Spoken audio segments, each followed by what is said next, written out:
Curso de georreferenciamento de imóveis rurais, aula 14. 3 dicas a respeito de como proceder. Vou passar da filmada aqui da tela do computador e o que é que acontece? A primeira dica é a respeito de retificação. Todo o processo de georreferenciamento é uma retificação. Perceba o quê? Que você tem medições com equipamentos antigos, com teodolito, com corrente de agrumensor, com trena e baliza, e tem medições com equipamentos modernos, com uma estação total sobre marcos geodésicos, e com receptores GNSS também. Então perceba o quê? Que não tem como, é impossível a área é igual, né? Ou seja, como eu disse, todo o processo de georreferenciamento é uma retificação. Ah, mas professor Adenilson, qual que é a diferença de área aceita? Até pouco tempo atrás, muitos profissionais de registro aceitavam uma diferença de 5%, de 10%, se não de 3%. Porém, o que é que acontece? Se os vértices do imóvel rural ocupado são os mesmos, pouco importa esta diferença. Porém, preste atenção, o que é que uma retificação é? O próprio nome já diz, né? É um processo retificatório. Ou seja, o exato mesmo polígono, os exatos mesmos vértices, adicionada à área crime. Perceba isso. Eu quero trazer aqui até no slide anterior um exemplo prático. Mas professor Adenilson, por que dá diferença?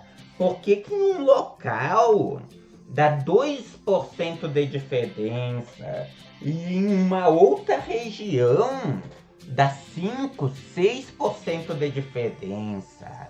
Bem simples, querida pessoa. A conformação do terreno. Perceba o quê? Que uma coisa é você medir um imóvel aqui embaixo, um imóvel completamente plano.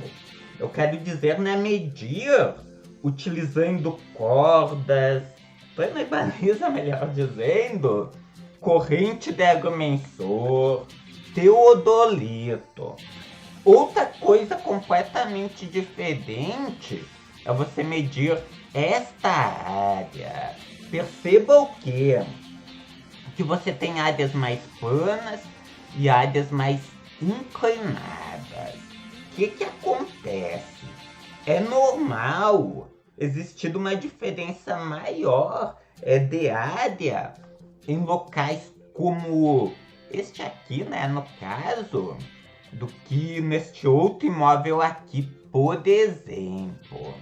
O profissional estava utilizando um teodolito, uma corrente de agrumensor, trena e baliza, como eu disse. Imagine isso. Imagine o profissional neste local aqui com uma corrente de agrumensor, tentando deixar dela nivelada. É complicado, né? Perceba isso. Então, cuidado quanto a isso. Em algumas regiões do país, a diferença vai dar bem maior. Cada local vai ter suas especificidades. Especificidades estas, as quais, né, o profissional de registro conhece e leva em consideração. Por isso que o profissional de registro, ele tem liberdade para pedir quantos documentos, quanto ele achar necessário no caso. Dica 2. Pedir da matrícula para o proprietário. Ficou umas coisas em minúsculas, a meio da letra, outras em maiúsculas. Peço desculpas por isso. O que acontece, querida pessoa? Repita, eu já falei isso nas outras aulas. O que interessa para você é a realidade jurídica, não a realidade física. É óbvio, exceto em processos de uso capião. Então, na reunião com o cliente, você vai pedir a matrícula para ele. Conversou com ele, vai dar o orçamento, peça a matrícula, conheça a realidade jurídica do imóvel. Eu já falei bastante, sobre isso, sobre a importância do planejamento e coisa e tal. Lembre-se da história do míssil teleguiado. E com isso nós chegamos na dica 3. Matrícula versus georreferenciamento. E o que acontece, querida pessoa? Aqui eu quero falar um pouco, para você a respeito dos diferentes sistemas cadastrais existentes. Nós temos o quê? Temos o registro de imóveis, temos o IDIB, representado pelos cartórios de registro de imóveis, e temos o cadastro, junto aos registros de imóveis, aonde que o cadastro no registro de imóveis gera propriedade. Temos lá o livro 2 e o profissional de registro, que é o profissional que tem conhecimento cadastral. Ele pega e registra no livro 2. Com isso, nós vamos ter o registro de imóveis. Daí nós temos o cadastro junto ao... me fugiu o nome do órgão. Enfim, ao SNCR, que é o cadastro junto ao INCRA.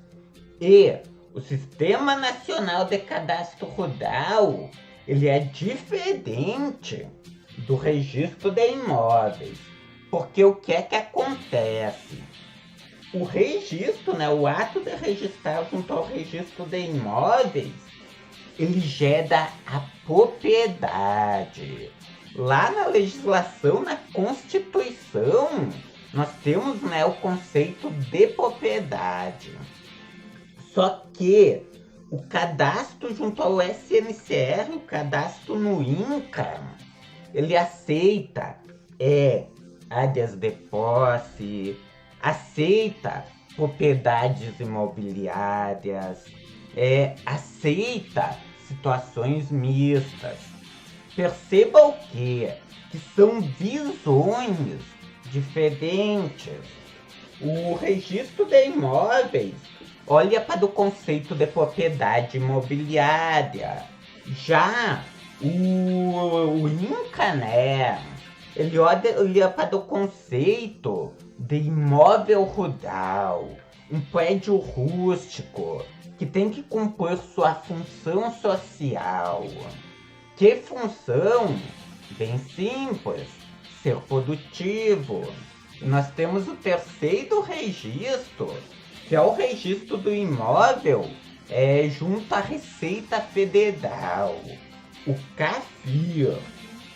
E o CAFIR, ele possui como objetivo a cobrança de impostos. Então perceba o que, querida pessoa? Diferentes órgãos e seus cadastros e suas visões. Com isso você tem que ter certo cuidado. Registro de imóveis, propriedade imobiliária, INCRA, imóvel rural, este prédio rústico, Apenas uma aula rápida para trazer esses conceitos para você, para finalizar o nosso curso com chave de ouro. Lembrando que você quer aprender mais a respeito, quer evoluir, quer aprender a prestar serviços de georreferenciamento com grande velocidade, com segurança. Então conheça o método georreferenciamento sem mistérios, adquira o mesmo e também adquira o livro, né? Topografia cadastral e georreferenciamento de imóveis rurais na prática. Porque o que é que acontece? Com apenas 1 ou 2 serviços que você preste, você já vai pagar o investimento feito, podendo prestar quantos serviços quiser, sabendo prestar serviços com segurança, com uma grande velocidade, sabendo exatamente como proceder. Então é isso, querida pessoa. Gratidão, gratidão mesmo, do fundo do meu coração. Muito obrigado por você ter assistido a este curso. E nós nos vemos em uma próxima videoaula. Até mais.